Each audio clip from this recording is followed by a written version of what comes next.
She handed me divorce papers the day before our anniversary, smiling like she'd just won the lottery. Called me weak when I signed without a fight. 3 months later, I inherited $8 million from the uncle she called irrelevant. Then she showed up at my bank with a lawyer, still smiling. My name is Francis Wolf. I'm 59 years old, and I've spent the last 35 years with a wrench in my hand and grease under my fingernails. Built my business from nothing, one leaky faucet at a time. 22 years married to Camila, raised 2 kids, Dane and Rachel, and thought I was doing everything right. Paid the bills on time, showed up when I said I would, never raised my voice unless a rookie was about to electrocute himself with a wet drill. Guess that wasn't enough. The envelope came on a Tuesday, not hand-delivered with some dramatic speech, just sitting on the kitchen counter next to the coffee maker when I got home from a job in Riverside. Thick manila paper, the expensive kind lawyers use when they want you to know you're screwed before you even open it. Camila was standing by the window, arms crossed, wearing that navy blazer she bought last spring, the one that cost more than my monthly truck payment. "You should read that," Camila said, not looking at me. Her voice was flat, rehearsed. I picked up the envelope, felt the weight of it. Too many pages for anything good. "What is this?" I asked. "Divorce papers," she said, finally turning to face me. "I filed yesterday, day before our anniversary, actually. Seemed cleaner that way." My hands went still. The envelope suddenly felt like it weighed 50 pounds. "Cleaner," I repeated.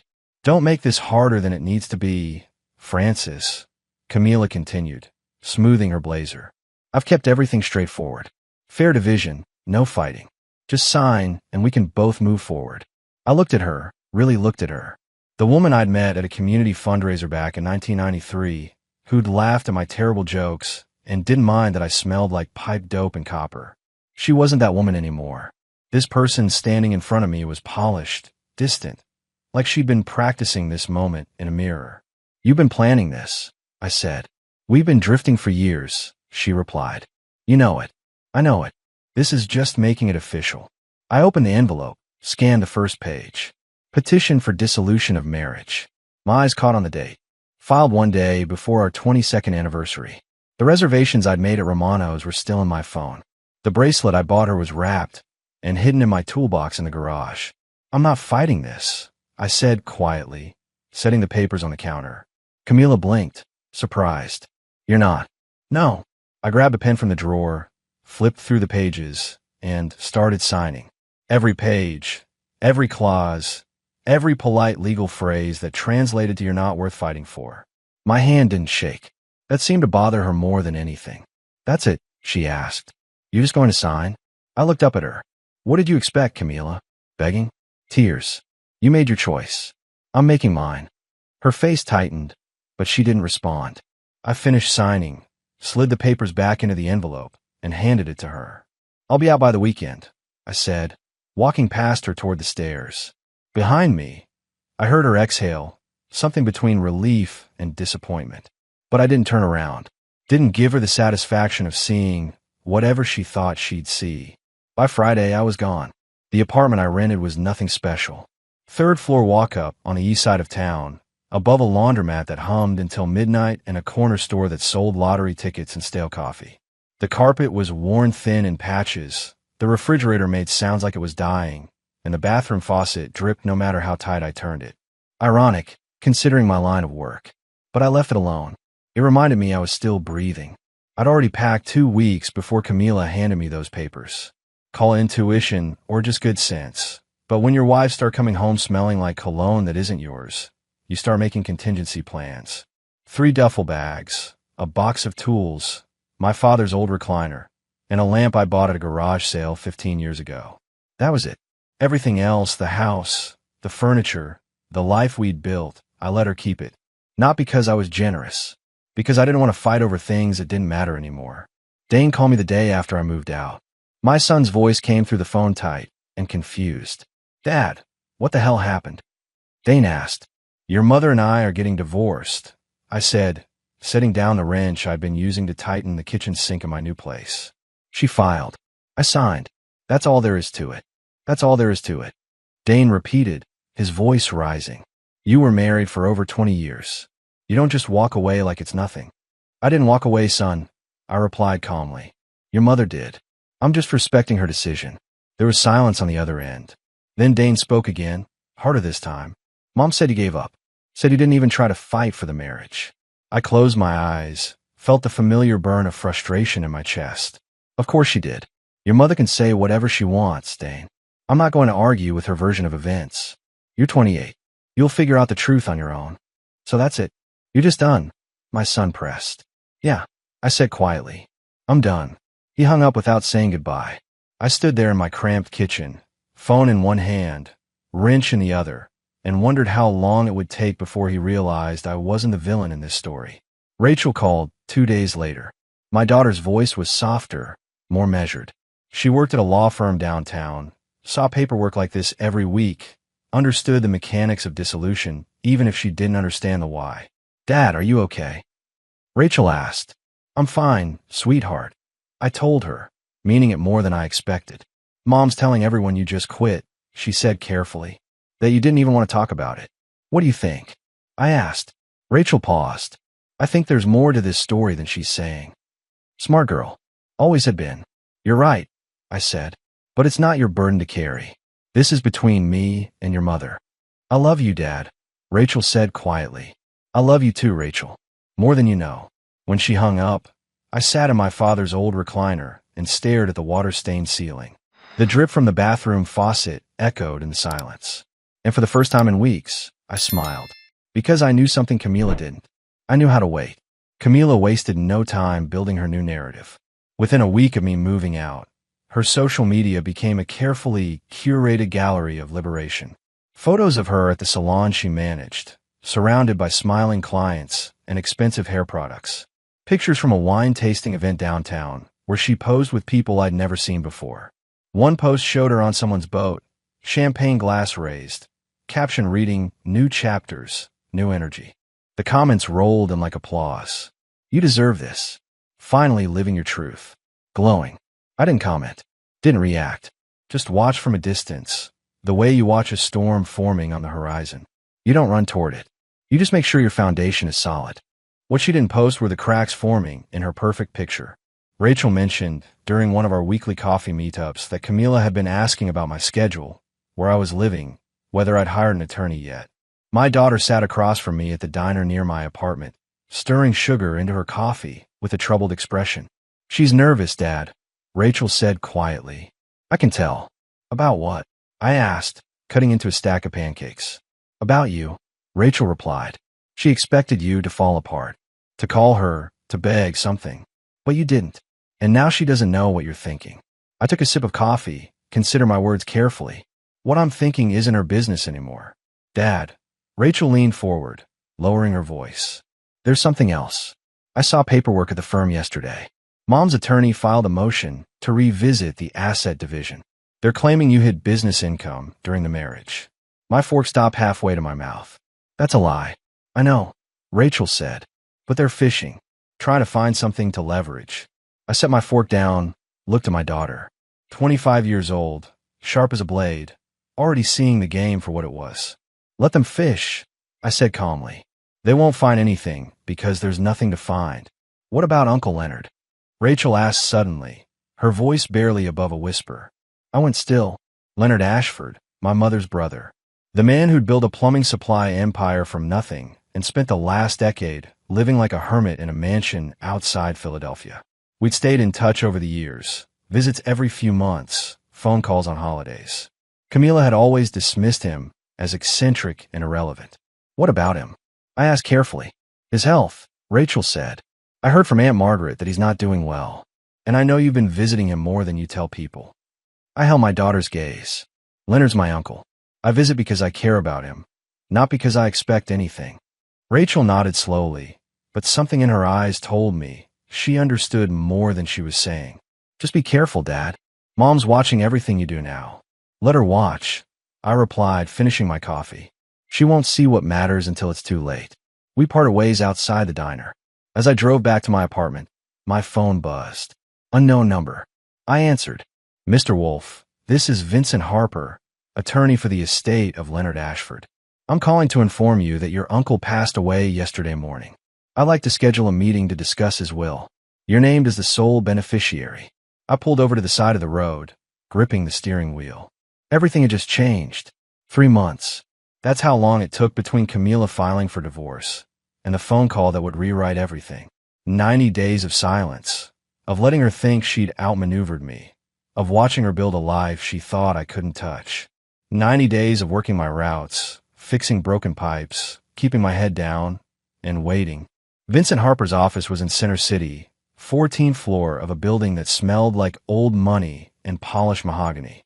The attorney himself was late 50s, gray hair, expensive suit, the kind of man who charged by the minute and made it worth every penny. "Mr. Wolf," Vincent said, shaking my hand firmly. "Thank you for coming on such short notice. Please sit." I sat across from his desk, hands folded in my lap. Vincent opened a leather folder, pulled out several documents. "Your Uncle Leonard was very specific in his instructions," Vincent began. "He left his entire estate to you. No conditions, no trusts, no complications. Everything transfers directly upon probate clearance." "How much are we talking about?" I asked. Vincent slid a paper across the desk. "Total liquid assets, investment portfolios, and the proceeds from the sale of his manufacturing company come to $8 million. The number sat between us like a live wire. $8 million. I've been living off $40,000 a year, fixing toilets and replacing water heaters, and now I was sitting in an office being told I was a millionaire 8 times over. "The timing," I said slowly, "is important." Vincent nodded. "I'm aware of your recent divorce filing. The proceedings were finalized 2 weeks ago, correct?" "Correct," I confirmed. "Then this inheritance is entirely separate from any marital assets," Vincent explained. "Your ex-wife has no legal claim to it whatsoever. Your uncle made sure the timing was documented. He'd been planning this for months, waiting for the right moment." I leaned back in the chair, processing. Leonard had known. Somehow, he'd known what Camila was planning before I did. Those visits, those long conversations about family and loyalty, he'd been preparing me without me realizing it. "There's one more thing," Vincent continued. "Your uncle left a sealed letter for you. He asked that I give it to you personally." He handed me an envelope, my name written in Leonard's shaky handwriting across the front. I opened it carefully, unfolded the single page inside. "Francis," the letter read, "if you're reading this, then everything has happened the way I suspected it would. Your wife never saw your worth. She saw a simple man with dirty hands and a modest income.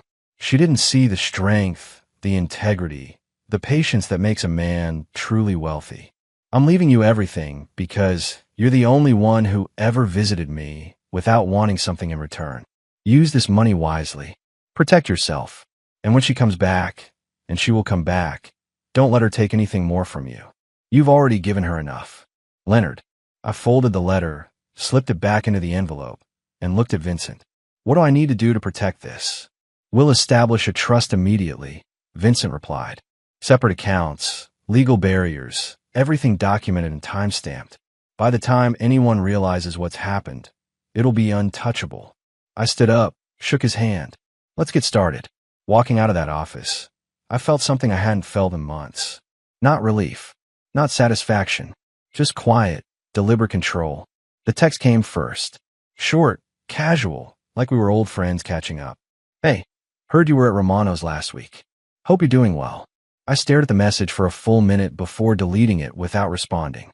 Camila was fishing, testing whether I'd bite. I wouldn't. 2 days later, she called. I let it go to voicemail. Her voice was lighter than I'd heard in years, almost playful. "Francis, it's me. Just want to check in. We should talk. There are some things we need to discuss about the kids. Call me back." The kids were 28 and 25. They didn't need us to discuss anything about them. This was reconnaissance. I didn't call back. Then came the ambush. I was at First National Bank, meeting with a private banker Vincent had recommended to help manage the trust accounts, when I caught a reflection in the glass wall of the conference room. Navy blazer, that practiced posture, and beside her, a man in a gray suit carrying a leather portfolio. I turned slowly. Camila stood in the bank lobby with Derek Hopkins, her attorney, both wearing expressions that tried to look casual, but landed somewhere between predatory and desperate. "Francis," Camila said, approaching with her signature smile. The same one she used to wear when she wanted something. "What a coincidence. I didn't know you banked here." "I don't," I replied evenly. What do you want, Camila? Derek Hopkins stepped forward, extending his hand. I didn't shake it. He withdrew smoothly, undeterred. Mr. Wolf, I'm Derek Hopkins. I represent your ex-wife. We were hoping to have a brief conversation about revisiting the terms of your divorce settlement. The divorce is final, I said, keeping my voice level. There's nothing to revisit. Well, Derek continued with practiced smoothness. Given certain changes in your financial circumstances, we believe an amendment would be appropriate. Fair even. So they knew. Somehow, they'd found out about the inheritance. Probably through probate filings or mutual connections. The question was how much they knew and how much they were guessing. Camila's smile widened slightly. Francis, come on. We were married for 22 years. Don't you think it's only right that we share an unexpected good fortune? Especially when it involves family money. I reached into my jacket pocket, pulled out a business card, and held it out to Derek. Vincent Harper's contact information, embossed in raised letters. Any questions you have can go through my attorney, I said calmly. Derek took the card, his smile tightening. He recognized the name. Vincent Harper wasn't just any attorney. He was the kind who showed up when you meant business.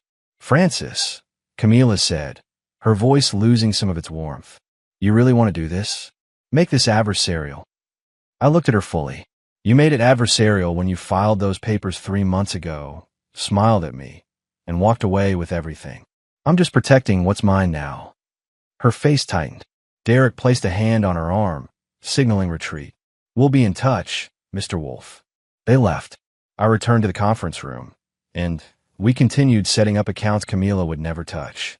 The motion to reopen the divorce settlement arrived 2 weeks later. Thick envelope, delivered by courier. Derek Hopkins had crafted arguments about undisclosed assets, emotional duress, claims that I'd hidden my relationship with Leonard. Creative fiction, well-written, completely baseless. Vincent and I met to review the filing. He spread the pages across his conference table, like he was dissecting a poorly constructed argument. They're reaching, Vincent said, tapping a paragraph with his pen. This relies on proving you knew about the inheritance during the marriage. Can they prove that? No, I said, because I didn't know. Leonard never told me. But you visited him regularly, Vincent noted. Because he was family, I replied. Camila refused to come after the first year. Said he gave her the creeps. Vincent made notes. We'll document that. I want to introduce evidence that your ex-wife specifically requested the future assets clause in the divorce agreement. He pulled out the original settlement, with Camila's handwritten notes in the margins. One section was highlighted, her writing clear. All future income, inheritances, and acquisitions remain separate property of respective parties. She wrote this herself, Vincent explained, insisted on it to protect her salon earnings. She can't have it both ways. Over the next week, Vincent assembled demolition-level evidence. Bank records showing Leonard's estate planning began 18 months before the divorce. Notarized letters documenting my visits. Email exchanges proving I was unaware of his plans. The strongest piece was a video Leonard recorded 6 months before his death. Vincent played it in his office. Leonard sat in his library, voice thin but steady. I'm leaving everything to Francis because he's the only person who visited me without expecting anything in return, Leonard said on the recording. His wife Camila made her contempt for me clear. Call me outdated, irrelevant. Francis never did. He sat with me, listened, fixed things without being asked. That's the kind of man who deserves what I've built. The video ended. Silence filled the room. They can't fight this, I said. No, Vincent agreed. They can't. The counter-motion was filed 3 days later. Derek Hopkins called Vincent within hours. Their conversation was brief. Derek withdrew the motion. No hearing, no arguments, no second chances. Camila had lost before she started. That night, I opened a beer in my apartment. Not celebration, just acknowledgement. The battle I hadn't wanted was over. Rachel called me on a Sunday morning, her voice tight, with something between anger and betrayal. Dad, we need to talk. Can you meet me at the diner? 20 minutes later, I slid into the booth across from her. My daughter looked exhausted, dark circles under her eyes, coffee cup gripped like a lifeline. Mom's been lying, Rachel said without preamble. About everything. I waited, letting her find the words. I was going through some old files at the firm. Rachel continued, her voice shaking slightly. Estate documents, probate records. Dad, I found correspondence between Uncle Leonard's attorney and our office. It's dated 2 years ago, 2 years before the divorce. My stomach tightened. What kind of correspondence? Questions about inheritance law, specifically about protecting assets from marital claims, Rachel explained. Uncle Leonard was planning this long before Mom filed. He knew what she was doing. What do you mean, what she was doing? I asked carefully. Rachel pulled out her phone, scrolled through photos, then turned the screen toward me. Bank statements, credit card receipts, all in Camila's name. Charges at expensive restaurants I'd never been to. Hotel rooms in the city. Receipts from a jewelry store for men's items I'd never received. She was having an affair, Dad, Rachel said quietly. With Greg Thornton, your old business partner from the supply company. The name hit me like cold water. Greg Thornton, the guy I'd helped get his contractor's license 15 years ago. The guy who'd borrow my truck when it broke down. The guy who'd been at our house for barbecues and birthday parties. How long? I managed to ask. At least 2 years, Rachel replied. Maybe longer. I found texts between her and him going back to before she filed for divorce. She was planning to leave you for him. The divorce wasn't about growing apart, Dad. It was about her upgrading. I sat back in the booth, processing. All those late nights at the salon. The conferences that never seemed to have any follow-up. The way she'd started dressing differently, speaking differently. She hadn't been evolving. She'd been auditioning for a different life. Does Dane know? I asked. Rachel shook her head. Not yet. He's still defending her. Still thinks you gave up without trying. Maybe it's time he knew the truth, I said. There's more, Rachel added, her voice dropping. Mom's been losing money. Fast. The salon's in debt.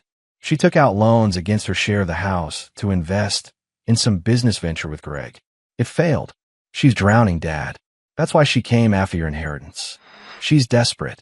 I looked at my daughter, saw the pain in her eyes. She discovered that her mother wasn't who she thought she was. That the narrative Camila had been selling was fiction. I'm sorry you had to find this out, I said gently. I'm not, Rachel replied firmly. I needed to know the truth. And so does Dane. That evening, Rachel called her brother. I wasn't on the call, but she told me later that Dane had gone silent when she laid out the evidence. The affair, the financial lies, the calculated timing of the divorce. When he finally spoke, his voice was different, harder. 2 days later, Dane showed up at my apartment unannounced. He stood in my doorway, hands shoved in his pockets, looking like he'd aged 5 years in 48 hours. I'm sorry, Dad, Dane said, his voice rough. I believed her. I thought you just gave up. Come in, son, I said, stepping aside. We sat in my small living room, the silence heavy between us. Finally, Dane spoke. She played all of us, he said. Made herself the victim. Made you the quitter. And I bought it. You believe your mother, I replied. That's not a crime. It is when you're wrong, Dane said, looking at me directly. When you accuse your father of being weak when he was just being decent. I reached over, gripped his shoulder. We're good, Dane. We're good. My son nodded, but I could see the anger simmering beneath his composure. Not at me. At Camila. At the lies. At the manipulation. The family was fracturing along new lines now. And this time, the truth was doing the splitting. Camila's carefully constructed world began collapsing faster than she could rebuild it. Within a week of Rachel and Dane learning the truth, the social media posts stopped. The champagne photos, the empowerment captions, the curated life, all of it went silent. I heard through Rachel that Greg Thornton had left town, moved to Arizona without warning, leaving Camila with debt from their failed business venture and no explanation. The man she'd traded 22 years of marriage for had disappeared the moment things got difficult. The salon she managed was sold to a regional chain. Camila wasn't offered a management position in the transition. She was let go with 2-week severance and a polite letter thanking her for her service. Her apartment, the high-rise with the view she'd posted so proudly, went up for lease. She'd fallen behind on rent, couldn't keep up with the lifestyle she'd been advertising. I didn't take pleasure in any of it, but I didn't feel sorry for her either. Rachel kept me updated, not out of gossip, but because she thought I should know. Mom's moved in with Aunt Patricia. Rachel told me over coffee one afternoon. She's asking everyone for money. Says she's going through a rough patch. Is she? I asked. She's going through the consequences of her choices, Rachel corrected. That's different. Dane had stopped taking Camila's calls entirely. The betrayal ran too deep. He'd built his relationship with his mother on trust, and she'd obliterated it with lies. When she tried to reach out through social media, he blocked her. When she showed up at his office, security escorted her out. "I'm done being her safety net," Dane told me when we met for lunch one day. "She made her bed. She can lie in it." I understood his anger, but part of me worried about the bitterness taking root. "Don't let her mistakes turn you into someone you're not," I advised. "You can cut her off without carrying hate." Dane considered that, then nodded slowly. "You're better than me, Dad. I don't know how you stayed calm through all of this." "I wasn't calm," I admitted. "I was just patient. There's a difference." The turning point came when Camila's lawyer, Derek Hopkins, withdrew from her case entirely. Rachel found the filing at work, a simple motion citing irreconcilable differences with the client. Translation: Camila couldn't pay him, and her case had no merit. Without legal representation, without money, without Greg, and without her children's support, Camila was alone with the reality she created. Then came the letter. Handwritten, delivered to my apartment in a plain envelope. No return address, but I recognized the handwriting immediately. "Francis," the letter began, "I know I have no right to ask anything of you. I know what I did. I know what I destroyed. But I'm asking anyway. Not for money. Not for reconciliation. Just for a chance to explain. To apologize. To acknowledge that I was wrong about everything. About you. About us. About what mattered. I threw away something real for something that looked shinier. And now I have nothing. I'm not asking for forgiveness. I just want you to know I see it now. I see what I lost. Camila."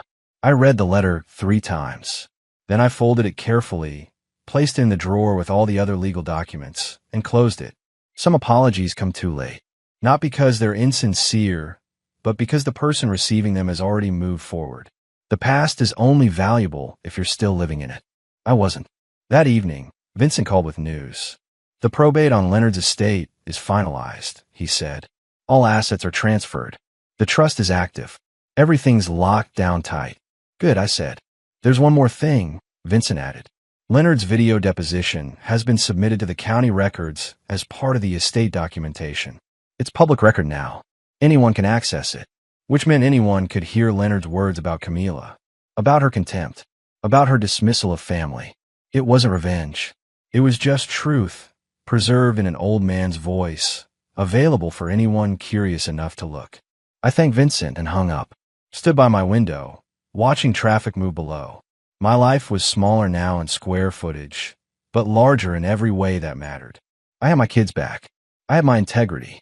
I had $8 million I never expected, and the peace that comes from knowing I'd done nothing wrong. Camila had everything she thought she wanted, and it had cost her everything that actually mattered. The phone call came on a Thursday morning in November. Unknown number, New York area code. "Mr. Wolf, this is Patricia Gaines from Chambers & Associates. I'm calling regarding a claim against Leonard Ashford's estate. A woman named Diana Ashford claims to be Leonard's daughter from a previous relationship. She's contesting the will." I sat up straighter. "Leonard never mentioned a daughter." "That's common in these situations," Patricia replied. "She has documentation. Birth certificate, letters, photographs. Her attorney is filing a formal challenge." I called Vincent immediately. "This happens more than you'd think," he said. "Long-lost relatives appear when money's involved.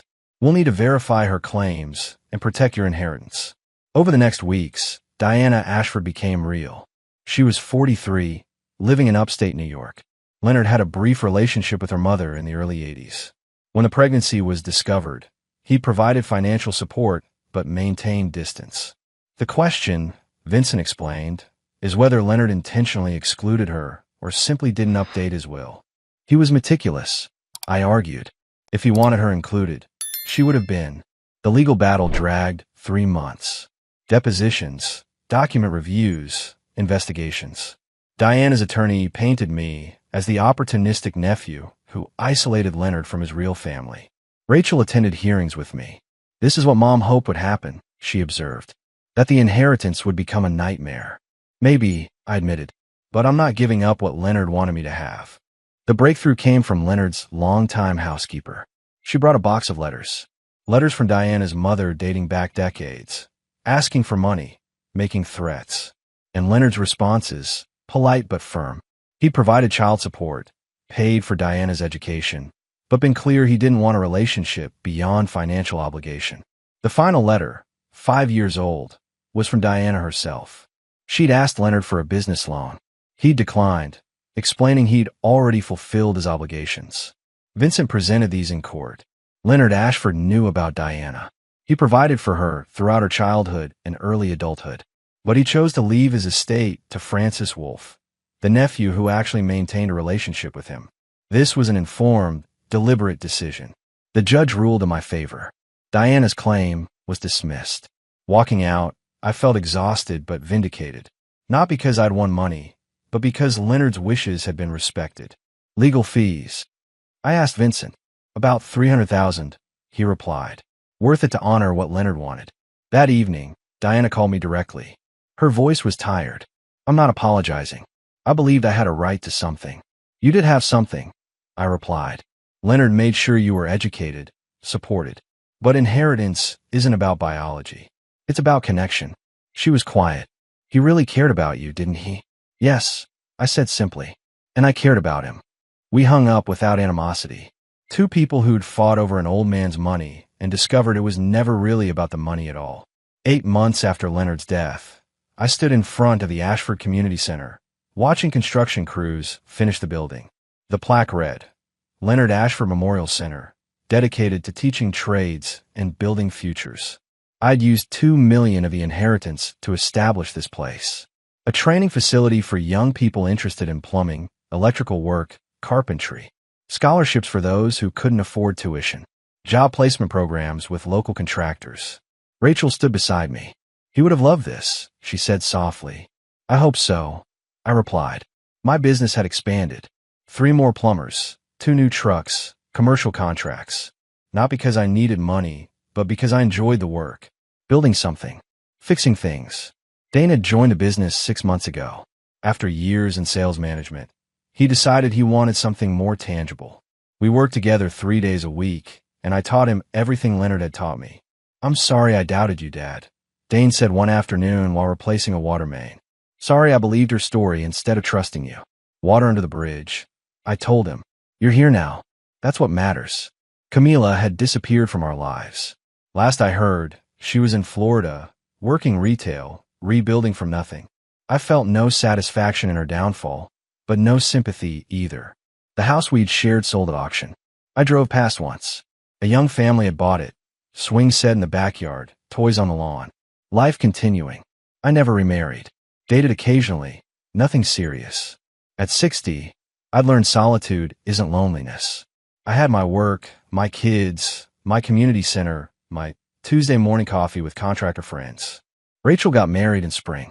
When she hugged me afterward, she whispered, "Thank you for showing me what integrity looks like."